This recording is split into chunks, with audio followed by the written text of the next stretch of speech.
Nós vamos receber agora, para falar sobre um tema de extrema atualidade, nosso irmão Ricardo Baesso, nosso conterrâneo, que todas as vezes que convidado a fazer-se presente na Semana de Kardec, recebe o convite da nossa irmã Isabel com extremo carinho, atenção e gentileza. E é assim também que nós vamos recebê-lo nesta noite. Ricardo Baesso vai falar sobre a desconstrução da violência humana. Deixamos com ele o tempo, nossa atenção e as nossas melhores vibrações.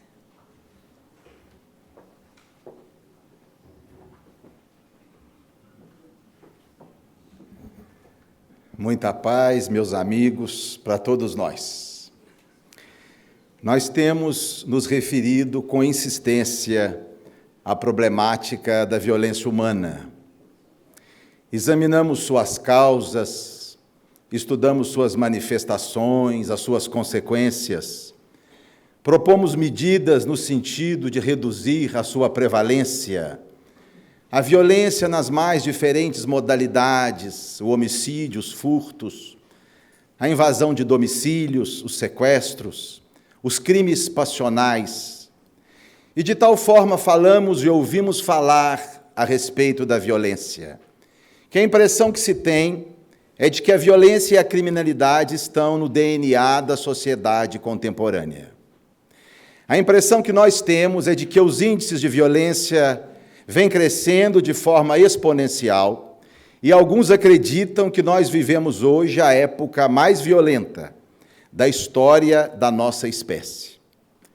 É curioso observarmos que esse tipo de reflexão ocupou a mente do nosso codificador.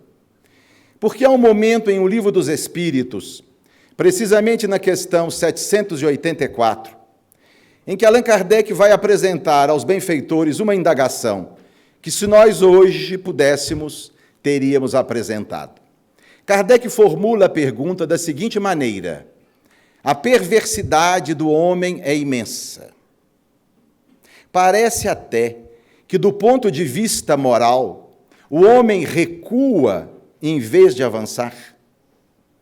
A impressão que eu tenho é de que Kardec formulou essa pergunta num momento de emoção profunda.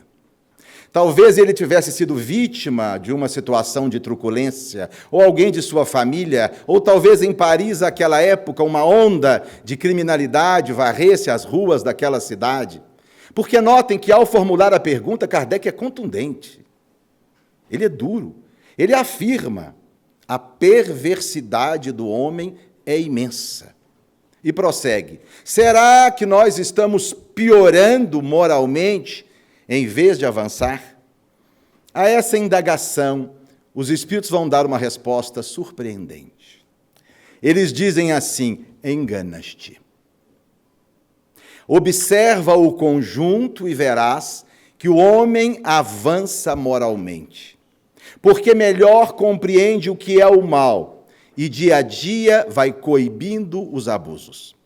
Essa resposta à questão 784 de O Livro dos Espíritos encontra consonância com recentes estudos na área da estatística da criminalidade humana. E eu me refiro aqui, em particular, a uma obra admirável, publicada há 2 anos nos Estados Unidos. Trata-se do livro Os Anjos Bons da Nossa Natureza. Um livro de mais de 1000 páginas, onde um dos mais importantes neurocientistas norte-americanos, o professor Steven Pinker, do MIT, depois de examinar o tema por vários anos, estudando o que há de mais contemporâneo nos estudos a respeito da criminalidade e da violência, escreve na conclusão do seu livro: ao contrário do que muita gente pensa, a violência, em quase todas as suas modalidades, não está aumentando. Os estudos têm mostrado que a prevalência da violência humana vem decaindo de forma significativa. E nós podemos afirmar: vivemos hoje a época mais segura da história da nossa espécie. A afirmação do professor Pinker se sustenta por dados estatísticos confiáveis e por conclusões lógicas. Vejamos alguns dados que apresenta em sua obra. Do século XIV, XV, XVI, Alta Idade Média, até os nossos dias, as taxas de violência decaíram 25 vezes. No século XVI, na Inglaterra, o número de homicídios por 100 mil pessoas por ano era de 120. Na Inglaterra de hoje, o número de homicídio por 100 mil pessoas por ano é menor que 1. Ou seja, a Inglaterra hoje é 95% mais segura do que era no século XVI. Lembra o professor Pinker? O passado de nossa história foi um período em que nós sofríamos tremendos riscos de sermos agredidos fisicamente ou mortos, assassinados. 25% dos jovens aristocratas, nos séculos XVI, XVII e XVIII, morriam por homicídio. Se refere ele, na sua obra, aos horrores da escravidão e dos duelos, que ceifavam vidas de pessoas, geralmente jovens. Não há mais duelos na terra, e a escravidão foi proscrita em todas as nações do planeta. Lembra o professor Pinker? Desde o final da Guerra Fria, em 1989, até os nossos dias, quase todos os conflitos organizados tiveram a sua prevalência reduzida. Invasão de nações por outras, mesmo os ataques terroristas, governos ditatoriais, e nós nos lembramos da nossa América Latina. Há 50 anos, com uma ou duas exceções, todos os países viviam sob governos ditatoriais, onde eram comuns a tortura, o desaparecimento de pessoas. 50 anos depois, com uma ou duas exceções, na América Latina, quase todos vivemos sob regimes democráticos. Lembra ainda o professor Steven Pinker? Desde o ano de 1948, com a proclamação dos direitos humanos até os nossos dias, há um crescente movimento de rejeição a qualquer tipo de preconceito e discriminação. Ainda existem, mas a sociedade já não mais os admite. Preconceito em relação à mulher, à criança, os animais, os homossexuais, preconceito com relação à etnia, à classe econômica, à religião. A minha geração acompanhou de perto a problemática do negro na América do Norte e também na África do Sul. Eu me lembro dos conflitos entre católicos e protestantes na Irlanda. Nós acompanhamos o drama de hindus e muçulmanos na Índia. No que se refere à situação da mulher, há poucas décadas no Brasil, a mulher sequer tinha o direito de voto e era colocada à margem da sociedade. Com relação às crianças, os castigos corporais que os pais aplicavam aos seus filhos no meu período de infância, hoje são inadmissíveis. A homossexualidade, há 40, 50 anos na Europa, em muitos países, era considerada crime. Em muitos países da Europa, indivíduos que fossem pegos em práticas homossexuais eram presos e condenados. O respeito aos animais, a todos os seres sencientes, que hoje prevalece em quase todos os países do mundo, era inexistente há 40 anos. Eu me lembro, eu tinha 10, 11, 12 anos, e passava as minhas férias na cidade de Guarani, e havia na casa do meu avô uma espingarda de chumbinho, que era uma relíquia dos nossos antepassados, e eu pegava essa espingarda e ia para as florestas ali de Guarani matar passarinho. Isso, minha gente, hoje é inaceitável. Portanto, conclui o professor Pinker, em absoluta identidade de pensamentos com o Livro dos Espíritos, a violência não está aumentando. Eu acredito que esse pensamento pessimista e derrotista que muitos de nós temos a respeito da violência humana se deve a dois motivos. Primeiro, a mídia, que investe pesadamente nessa temática e ocupa um espaço de tal ordem que nos dá a impressão de que a coisa é pior do que é. Na verdade, eles noticiam o mesmo fato muitas vezes, dando a impressão de que a coisa é muito mais grave. E quando nós vamos ver, é a mesma situação, repetida por emissoras diferentes, por jornais e revistas diferentes, dando a impressão de que a coisa é muito mais grave. Mas há um segundo motivo que eu acredito, responde pela visão pessimista que temos a respeito da prevalência da violência humana. Porque, na verdade, minha gente, nós enxergamos o mundo lá fora a partir da nossa realidade interior. Ao ver as coisas, nós as vemos através de um óculos, cuja lente é construída pela nossa realidade interior. Se nós não estamos bem, observamos lá fora aquilo que nos interessa. E passamos a ver uma realidade deturpada pela frustração, pelo desamor, pela carência que muitos de nós ainda cultivamos em nosso mundo íntimo. E eu pude verificar isso certa feita num diálogo com um colega, um companheiro lá do nosso grupo ID.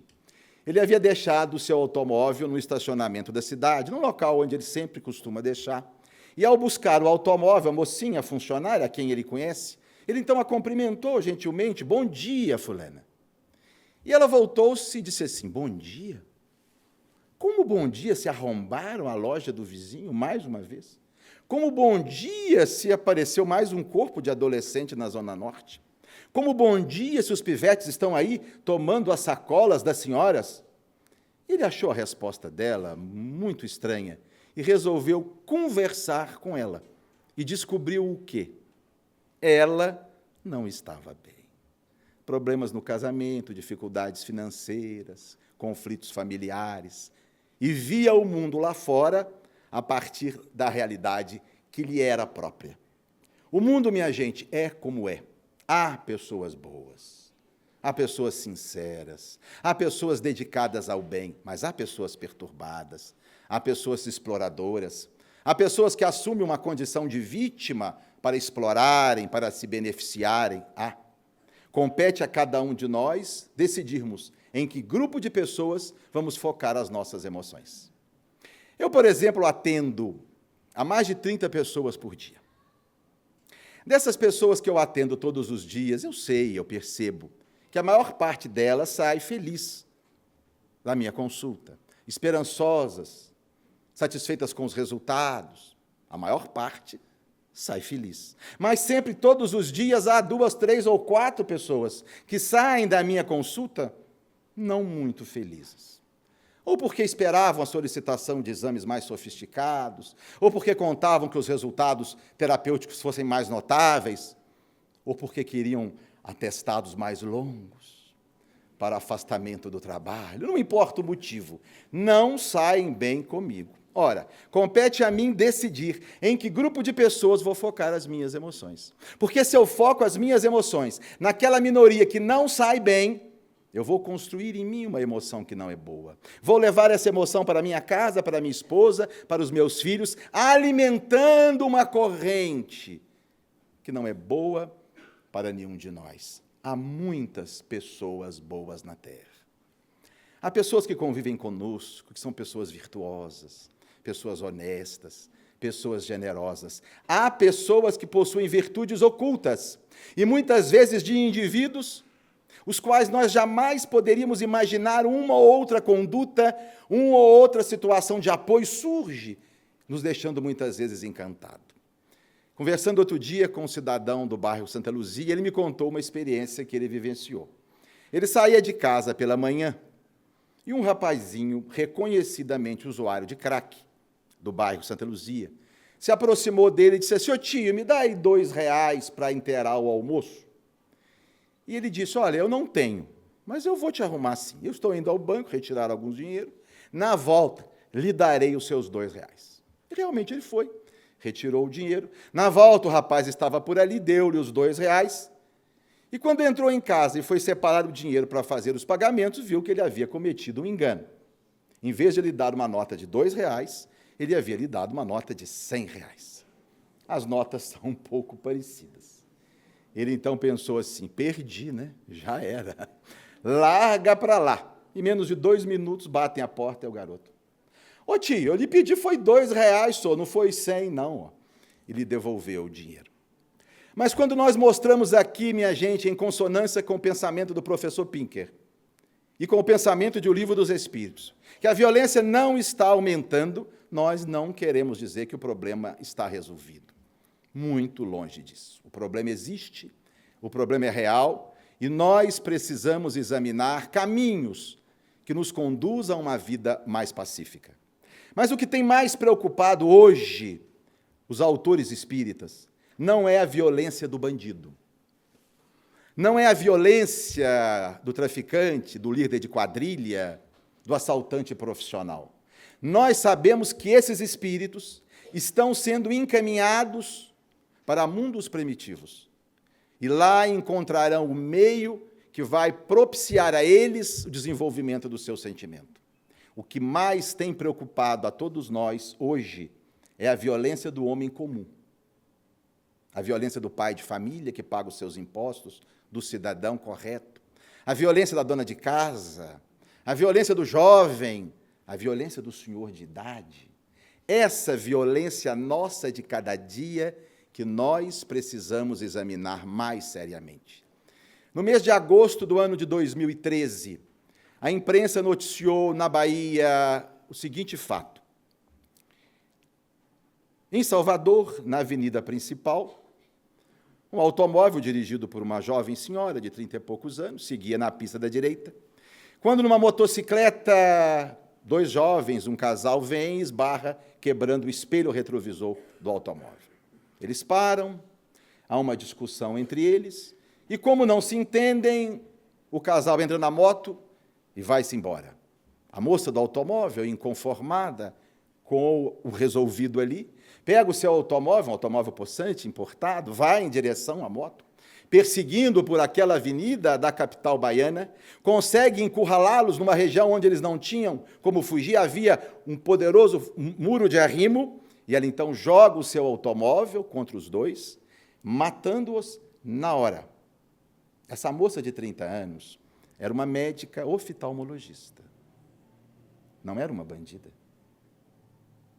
Não era uma líder de facção criminosa, era uma mulher que trabalha, que tem família, que cuida de pessoas, indivíduos como nós. Quase à mesma época, no Rio de Janeiro, uma cena muito parecida. Duas jovens num automóvel caminham numa pista na capital do Rio, e um cidadão num carro importado, um SUV, um empresário de sucesso, sinaliza que quer entrar à direita, mas como não consegue, acha que a motorista não lhe facilitou a entrada. Param, então, no semáforo, ele sai do seu automóvel, vai até onde está a jovem e dá vários socos no rosto, sendo que ela teve que ser hospitalizada.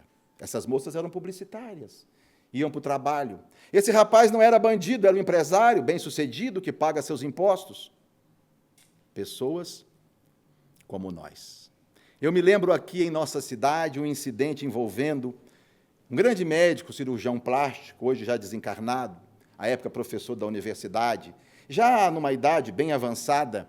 Ele vinha em seu automóvel pela Avenida Olegário Maciel, e ao aproximar-se com o semáforo com o Espírito Santo, ele sentiu-se mal.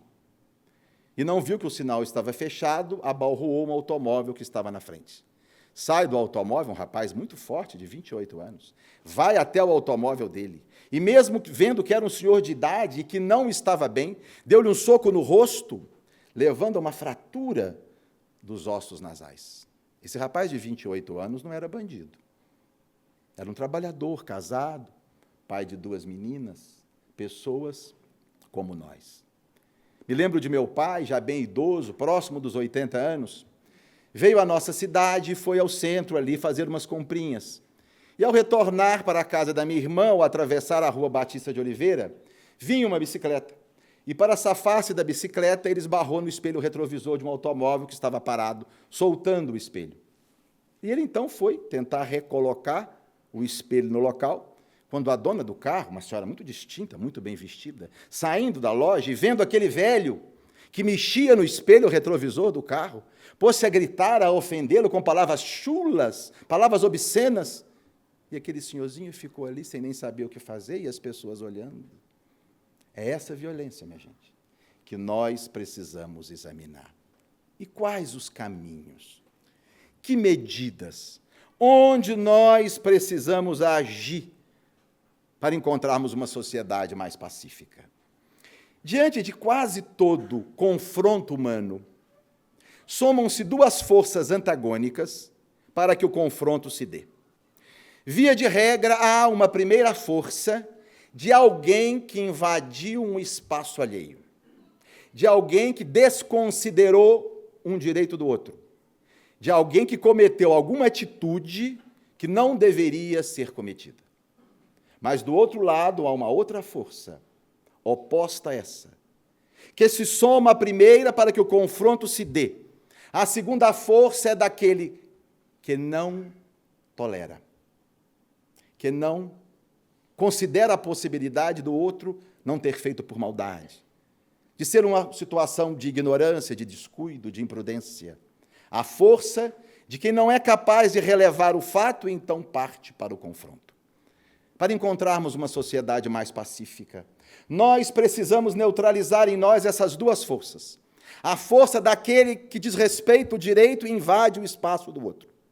E a força daquele que não é capaz de tolerar e relevar o que se deu. Examinando a primeira força, nós vamos ver, segundo o professor Pinker, que a primeira dramática queda nas taxas de violência humana coincidiram com a criação do Estado. E ele vai se referir a Thomas Hobbes, um pensador do século XVII, e cita a obra Leviatã, um clássico da sociologia. Segundo essa obra, a partir do momento em que o homem reuniu-se em um Estado forte, que estabeleceu regras necessárias à convivência, e fez com que essas regras fossem cumpridas, as taxas de violência começaram a decair.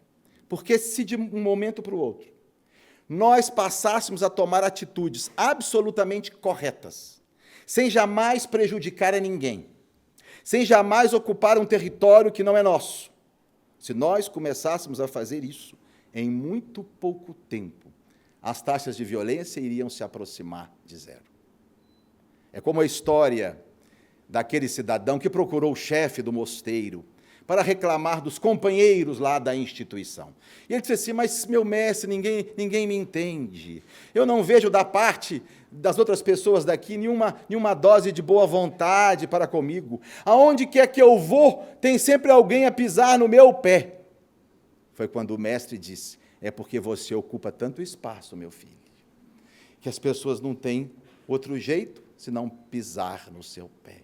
Se nós queremos, minha gente, construir uma sociedade mais pacífica, nós precisamos começar a agir de forma absolutamente correta, respeitando o direito do outro, considerando as necessidades dos outros, nas pequenas coisas. Jesus disse que quem conseguisse ser fiel nas pequenas coisas, seria fiel nas grandes. E ao fazer uma metáfora do reino dos céus, Jesus compara o reino dos céus à semente da mostarda. Por quê? Porque é uma das menores sementes que existem. Mas ao ser semeada ao solo, floresce dando origem a uma árvore imensa. Para dizer para nós que a conquista do reino de Deus em nós deve se iniciar nas pequenas coisas.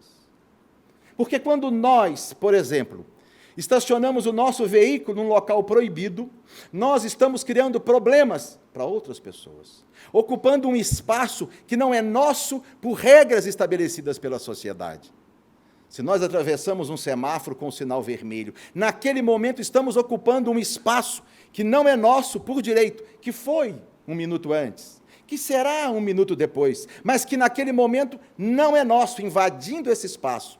Nós estamos levando prejuízo para os outros. Se chegamos a um local onde pessoas estão sendo atendidas e mandam as regras da convivência que sejam atendidas primeiro as que primeiro chegaram, excetuando, óbvio, as condições especiais, mas nós espertamente, egoisticamente, tentamos sorrateiramente nos furtarmos à regra de aguardar a nossa vez, porque nós sempre achamos que o nosso tempo é mais importante que o tempo dos outros.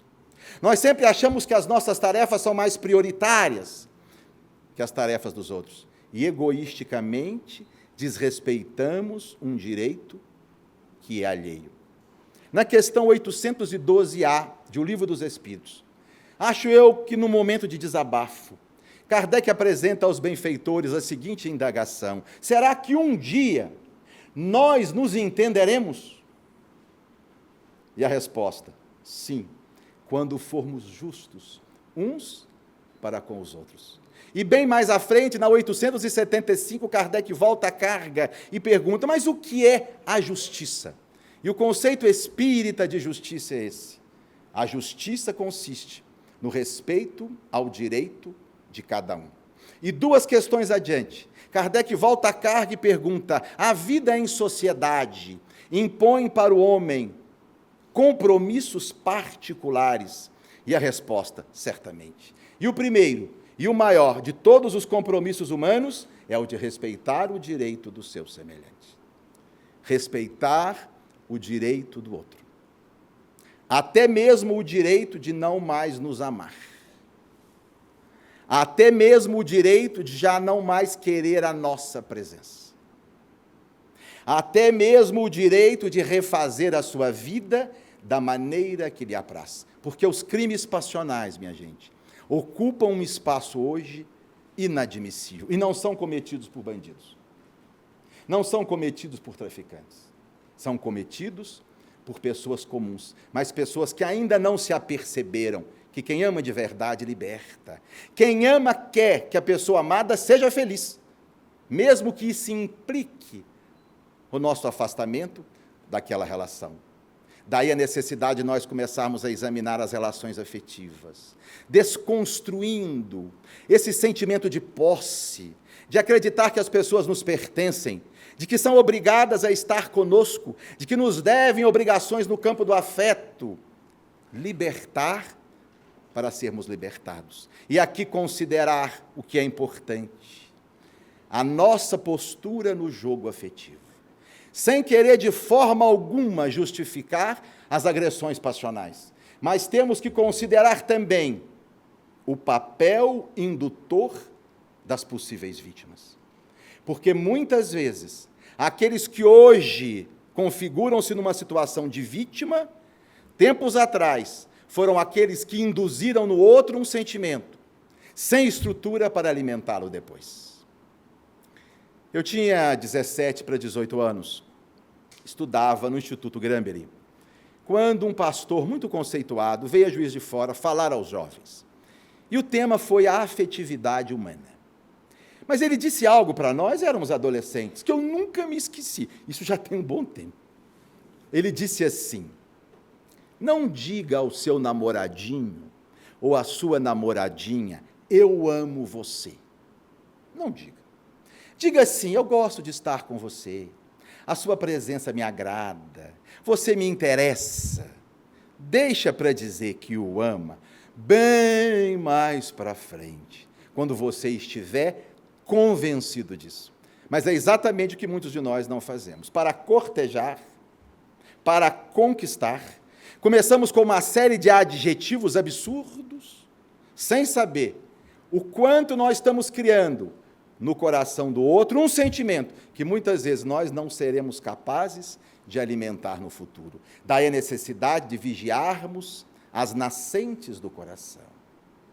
Todo cuidado no jeito de olhar para as pessoas, nos elogios que fazemos, nos toques, porque nós não sabemos o nível de carência que existe ali, e nós podemos induzir nele um sentimento que não vamos alimentar depois, e a lei de causa e efeito atinge também os contraventores da lei do amor. No livro Céu e Inferno, Kardec se reporta a um caso dramático, a história de Luís. Luís era um rapaz, estava noivo, o casamento marcado. Certa noite, na casa da noiva, há uma discussão. E Luís, então, se exalta, diz que nunca mais voltará ali e vai embora para casa. Mas chegando em casa, esfria a cabeça, se arrepende. E no dia seguinte, volta à casa da noiva, bate a porta, a jovem o atende por trás, e ela então diz, vá-se embora, Luís. Está terminado o nosso namoro, eu não quero mais nada com você. E ele então insiste, pede perdão, diz que foi uma tolice, que ele a ama, que quer reconsiderar. Mas a moça mantém-se irredutível. Luís, então, toma de uma arma branca que trazia e, atingindo o peito, vem a se matar. O caso é levado para estudo na Sociedade Parisiense de Estudos Espíritas. E Allan Kardec, em diálogo com o Espírito São Luís, que era o dirigente daquela assembleia, como instrução para o grupo, pergunta a ele o seguinte, bondoso espírito, a jovem, a noiva de Luís, tem alguma responsabilidade no suicídio do rapaz? E a entidade vai dizer, sim, uma grande responsabilidade, porque ela não o amava. Kardec acha a resposta estranha. Bom, mas se ela não o amava, diz Kardec, me parece correto que tivesse terminado o relacionamento, o senhor não acha? Aí vem a lição. Deveria ter terminado o relacionamento há muito mais tempo. Quando percebeu que não era dele que ela gostava, mas por permitir que a coisa caminhasse, deixou que crescesse no coração dele um sentimento mais forte. E agora é corresponsável no crime de suicídio. Vejam, minha gente, como uma coisa séria. Como nós, muitas vezes, estamos envolvidos em situações assim, não tão dramáticas, mas em situações assim. Quantas vezes investimos em um relacionamento que nós sabemos não ter estrutura, para depois trocá-lo por outro, como quem troca de uma calça velha ou de um sapato surrado. Contou-me, certa feita, um diálogo que teve com a sua filha, o professor Celso Matias, da Faculdade de Medicina. Celso é uma grande liderança do movimento católico, uma pessoa culta, muito sensível, extremamente liberal. E ele estava, então, num sábado à noite, na sala, quando a sua filha de 16 anos vem prontinha para sair. Aquela roupa altamente sensual, barriguinha de fora, não é? aquela sainha curtinha, aquela maquiagem. O Celso olhou e disse assim, fulaninha, onde você pensa que vai desse jeito? Ela olhou para ele, que é isso, pai? Está ficando careta agora? Você sempre foi tão liberal, onde é que eu vou? Que história é essa? E ele então voltou-se e disse, não, eu só estou perguntando aonde você vai. Porque se você me disser que vai a uma festinha com os colegas da escola, tudo bem. A leitura que eles fazem da roupa que você está, é a leitura que você faz. Mas se você for em certos ambientes, onde estarão pessoas que podem fazer das suas roupas uma leitura que não é a leitura que você faz, você corre riscos evidentes. Nós tivemos no Brasil um belíssimo exemplo de como o respeito ao direito do outro pode provocar mudanças que são notáveis do ponto de vista social. E eu me refiro aqui à queda dramática do número de fumantes no nosso país nos últimos 25 anos. O pessoal lembra como é que era a coisa há 20, 25 anos. Fumava-se em qualquer lugar. Professores fumavam na sala de aula. Médicos fumavam atendendo no consultório, no ambulatório. Me lembro na cidade de Guarani, o saudoso Dr. Armando Xavier Vieira, grande médico, líder político, homem humanitário, e era um grande fumante. Tinha na mesa do seu consultório um cinzeiro de 1 palmo de altura, e que ficava cheio de cinza e toco de cigarro. Eram 2 cigarros por cada doente. E certa feita ele estava atendendo um senhorzinho da zona rural, que tinha um grave enfisema tabágico. O doutor Armando era muito bravo. E ele falando com o velhinho, se o senhor não parar de fumar, vai morrer. Olha como está o seu pulmão. E mostrou aquele raio-x todo preto. E soltando baforada de cigarro na cara do velhinho. O cidadão escutava, mas lá pelas tantas ele criou coragem. Voltou e disse assim, doutor Armando, o senhor está mandando eu parar de fumar, mas o senhor já fumou 2. Ele voltou e disse assim, mas o senhor veio aqui para tratar do seu enfisema ou do meu? Porque se é do seu, é o senhor que tem que parar de fumar. Mas era assim, minha gente, fumava-se em repartições públicas, restaurantes, ônibus, com janela fechada. Eu fazia a minha residência médica no Rio de Janeiro, há mais ou menos 28 anos, por aí, e a gente ia, então, naquele ônibus da Útil, né, do qual eu não tenho nenhuma saudade, né? Mas chegava, às vezes, no frio, inverno, Serra de Pretópolis, as janelas fechadas. Mas quem tinha que fumar, fumava mesmo, não tinha essa história, não. Podia ter senhor de idade, criança, gestantes, fumava-se. Era assim. Até que a ciência nos comunicou algo que nós não sabíamos, o conceito de fumante passivo. Nós fomos informados que fumar perto de alguém que não fuma coloca em risco a saúde dessa pessoa. O vovô ficou sabendo que fumar na presença da sua netinha, que tem asma, agrava a asma da netinha. Os familiares foram informados que fumarem perto de um coronariopata colocam em risco o seu ente querido. E criou-se então no Brasil uma consciência de que o indivíduo tem o direito de fumar e se destruir, mas não tem o direito de destruir com o seu cigarro o pulmão do outro. E essa consciência fez com que criassem leis que foram sendo assimiladas pela sociedade. Primeiro é proibido fumar em repartições públicas, em ônibus, em restaurantes. E hoje no Brasil, a taxa de fumante que há 25 anos era de 31%, hoje caiu a 16%, quase a metade. Mas se a primeira força que nós precisamos neutralizar na busca de uma sociedade pacífica é a força de quem invade o espaço alheio e desconsidera o direito do outro, há igualmente uma segunda força, minha gente, que nós precisamos inativar. A força daquele que não desculpa, que não releva, que não é capaz de tolerar. Esse conceito de tolerância nas relações humanas precisa ser mais intimamente examinado por nós. Nós temos confundido tolerância com algumas coisas. Primeiro, temos assumido uma postura de superioridade e de arrogância, considerando que o ato de ser tolerante é um ato de grandeza do ponto de vista da nossa personalidade.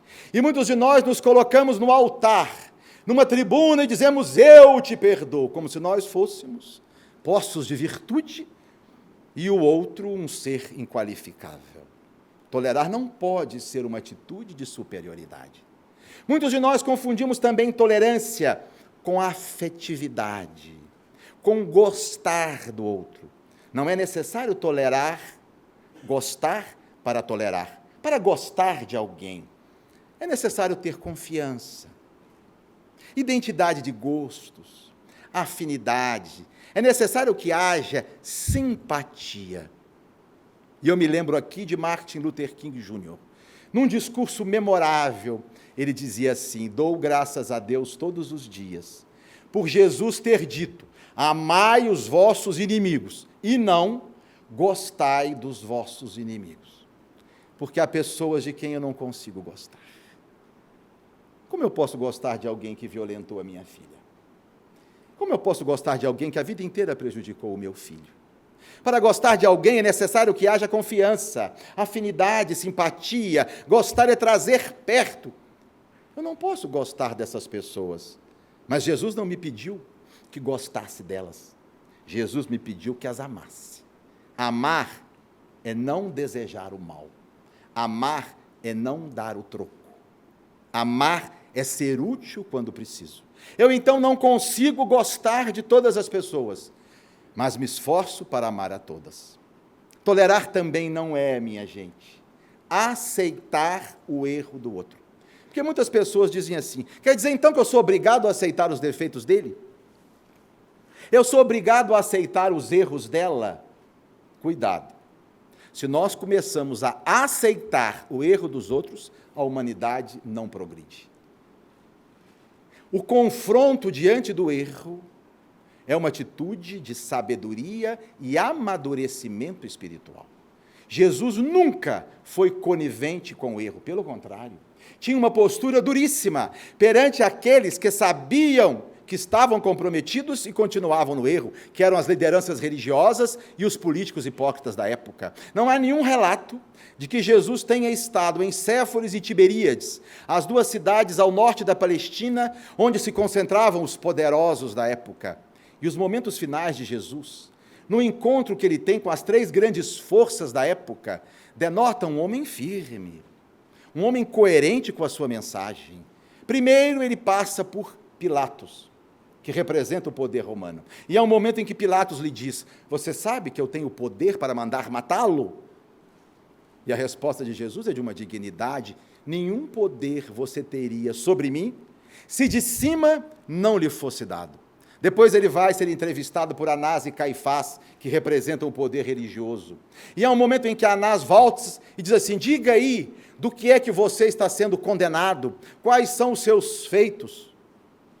Jesus volta e diz, eu não tenho nada a dizer a você, Se quer saber dos meus feitos, converse com as pessoas que conviveram comigo. E quando vai ser entrevistado por Herodes, aquele espírito extremamente comprometido, Jesus entra e sai, sem pronunciar uma só palavra.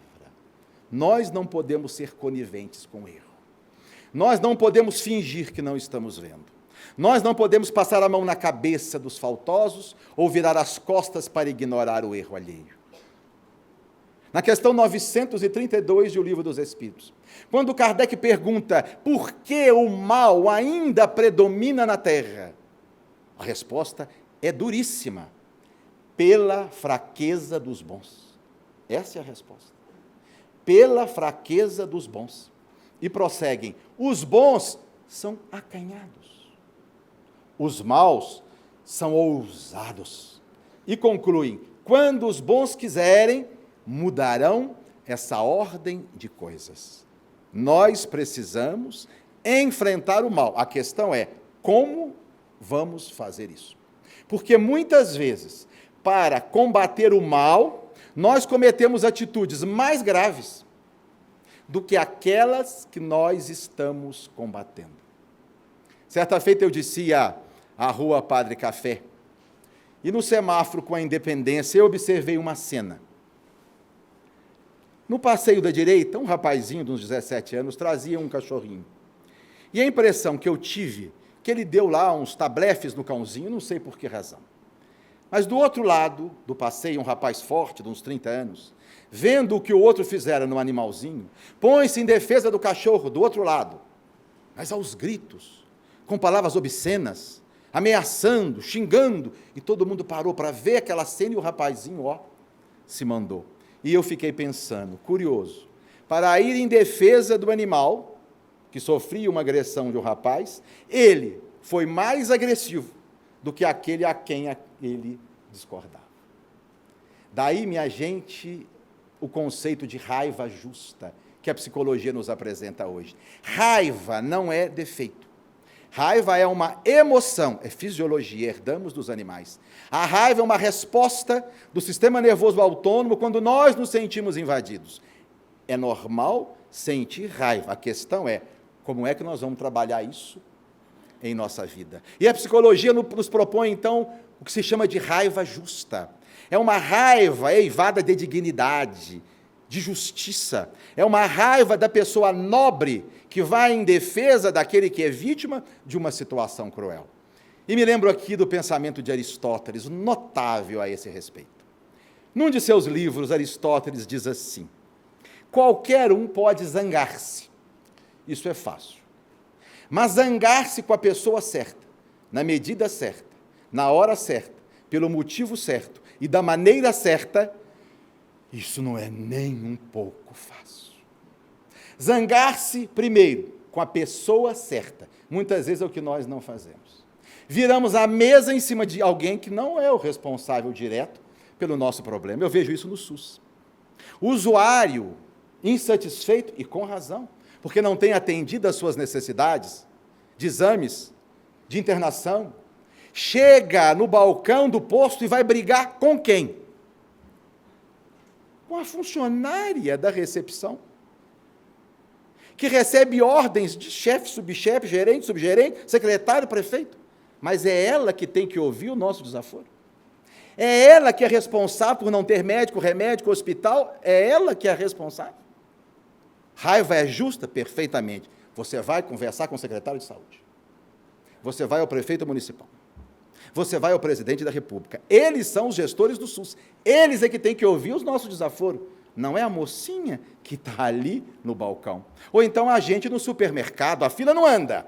A fila não anda e a gente vai não crescendo. E começamos a dirigir a nossa raiva para quem? Para a mocinha do supermercado que ganha salário mínimo. Mas ela é a responsável porque não tem o número de caixa suficiente? É ela que tem que ouvir o nosso desaforo? Não, senhor. Quer ficar raivoso? Tudo bem, vai atrás ao gerente do supermercado. Vai ao dono. Eles é que têm que ouvir a nossa raiva justa. Zangar-se, diz Aristóteles, com a pessoa certa. Segundo, na medida certa. A nossa resposta tem que ser diretamente proporcional à gravidade do feito. Se não é uma coisa assim tão grave, minha gente, não se justifica virar a mesa. Uma admoestação, um aconselhamento, uma reprimenda. Se é uma coisa muito grave, aí sim a nossa atitude será uma atitude de indignação. Nós não podemos fazer tempestade em copo d'água, porque senão perdemos o direito. E a nossa raiva deixa de ser justa. Zangar-se na medida certa. Terceiro, na hora certa. Nós vamos brigar com um bêbado? Vamos discutir com uma pessoa que está extremamente exaltada? Não vai dar certo. Vamos aguardar aquele momento para depois, sim, apresentar a nossa queixa, a nossa admoestação. Zangar-se na hora certa. Quarto, pelo motivo certo. Quantas vezes começamos uma discussão por A e depois já nem nos lembramos mais dele, já estamos no C, de lá no Z. A gente vê isso, briga marido e mulher. A discussão começa por um motivo, mas o motivo foi só para começar. Porque depois começam a pegar no congelador mágoas congeladas, põe tudo no micro-ondas, aquilo explode. Não. A nossa discussão é por isso aqui.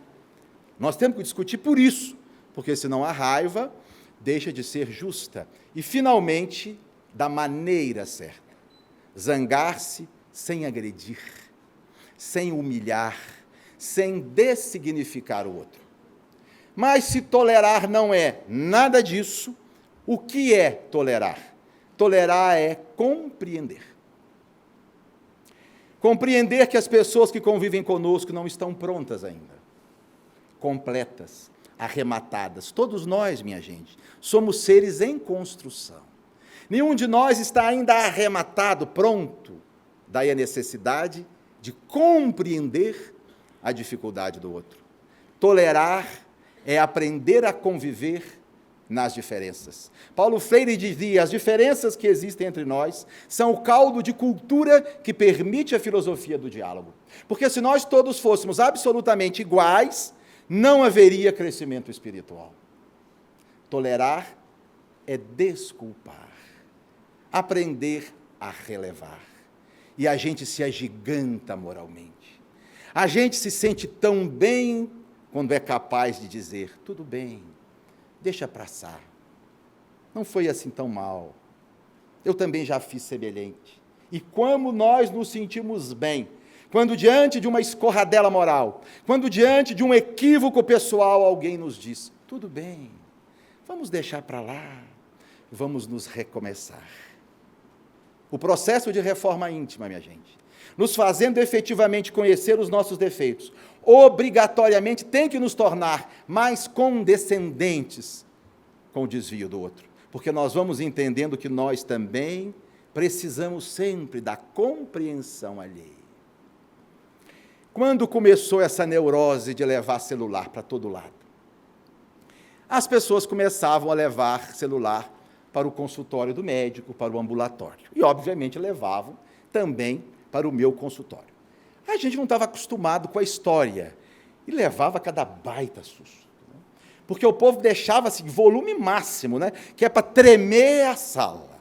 E aí criava uma situação muito interessante, porque nós estávamos na consulta, tocava o celular, estava onde? Dentro da bolsa da comadre. Vocês já viram bolsa de mulher? Aí tinha que achar o celular, começava a luta. E tira a coisa, e põe coisa, e tira a coisa, e põe coisa. A consulta já tinha ido para as cucuias.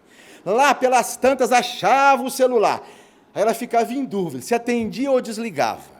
Se a opção fosse atender, era mais complicado, porque quem está do lado de lá não está nem aí para a consulta. E ela ficava aflita, porque tinha que desligar, mas o de lá não deixava.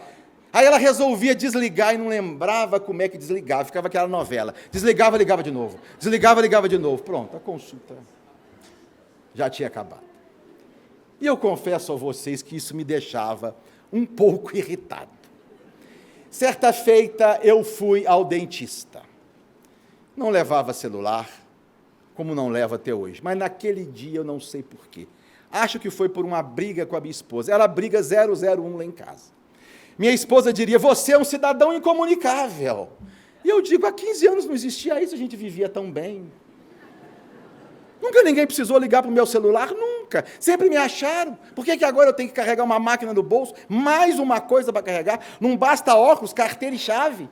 Tem que levar também mais uma máquina, os bolsos já estão pesados. Mas naquele dia, eu acho que ela tanto brigou que eu resolvi levar o meu celular.